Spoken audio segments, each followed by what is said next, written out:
In 2008, at the Woodland Hills Mall in Tulsa, Oklahoma, 17-year-old Samantha Eloff interviewed for a job by Heather Cook at the popular store Abercrombie & Fitch. As a Muslim, Eloff wore a headscarf or hijab every day, including the day of her interview. The headscarf was not mentioned in the interview by either Cook or Eloff.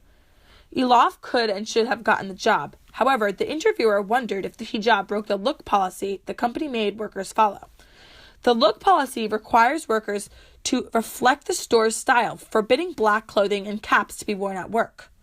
The interviewer, Heather Cook, assistant manager, contacted her district manager, Randall Johnson, about her situation, while assuming that if she was hired, accommodations would have to be made. Johnson told the interviewer that her headscarf would violate the look policy and to lower Eloff's rating on the appearance section of the application, which lowered her overall score and prevented her from being hired. I was a teenager who loved fashion and was eager to work for Abercrombie. Observance of my faith should not have prevented me from getting a job, Eloff said with disappointment. Never did she believe that her religion would keep her from acquiring a job in a country as free as the United States. Obnoxiously, Mike Jeffries, the former CEO of Abercrombie, reported, "Candidly, we go after the cool kids. We go after the attractive all-American kid with a great attitude and a lot of friends. A lot of people don't belong in our clothes, and they can't belong. Are we exclusionary? Absolutely." This quote perfectly portrays the discriminatory behavior of the company. This case included the Equal Employment Opportunity Commission, shortened to EEOC, versus Abercrombie. On behalf of Eloff, the EEOC sued Abercrombie. Abercrombie did not have much evidence to defend their case. However, their primary argument was that an applicant cannot prove disparate treatment without first verifying that an employer has actual knowledge of the applicant's need for an accommodation. The court did not agree with this claim, thus leading to Abercrombie's loss in the case. According to the opinion of the court from SupremeCourt.gov, the court stated an applicant need only show that his need for an accommodation was a motivating factor in the employer's decision. EEOC sued Abercrombie on behalf of Eloff, claiming its refusal to hire Eloff violated Title VII of the Civil Rights Act. The hijab she wore was for religious reasons. The word religion in Title VII is defined to include all aspects of religious observance and practice, as well as belief. If an employer demonstrates that he is unable to reasonably accommodate to these practices, then he can and will be charged. Eloff believed this applied to her because she was denied her job due to the fact she wore a hijab. This case was filed in 2009. This case was granted in Tulsa, Oklahoma on October 2, 2014. On the 27th of July in 2015, the U.S. 10th Circuit of Appeals accepted Abercrombie's request that the court dismiss its appeals of EEOC's case against the company. In the district court, the EEOC prevailed. However, the decision was questioned and brought to the 10th Circuit Court, who reversed the motion. They awarded Abercrombie a summary judgment due to the fact the failure to accommodate liability is attached only when the applicant provides the employer with knowledge of their need for this accommodation. Thus, an issue arose. Eloff never notified the employer of a need for an accommodation. Therefore, they assumed and did not have true knowledge. The circuit court made the claim that in order to prevail a Trial 7 disparate treatment claim, an applicant must prove that an accommodation was a moving factor in the employer's decision to not hire them, not that the employer had or didn't have knowledge of a need. Eager to keep fighting, Eloff decided to attempt to bring the case to the Supreme Court.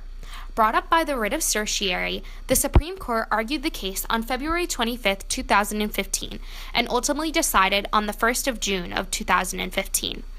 The court's decision of 8-1 in favor of Eloff forced Abercrombie to drop the ban on caps that prevented Eloff from being hired, along with a whole host of other rules. The company was forced to pay $25,670 in damages to Eloff and $18,983 in court costs. Amicus curiae, in this case, are religious organizations that represent Christians, Jews, Muslims, and Sikhs, who are deeply concerned about the impact of these two holdings on the ability of religiously observant job applicants to obtain and keep employment. The majority opinion presented by Justice Scalia on docket 1486 stated, "We summarize the facts in the light most favorable to the Equal Employment Opportunity Commission, against whom the 10th Circuit granted summary judgment. Respondent Abercrombie & Fitch Stores Incorporated operates several lines of clothing stores, each with its own style. Consistent with the image Abercrombie seeks to project for each store, the company imposes a look policy that governs its employees' dress.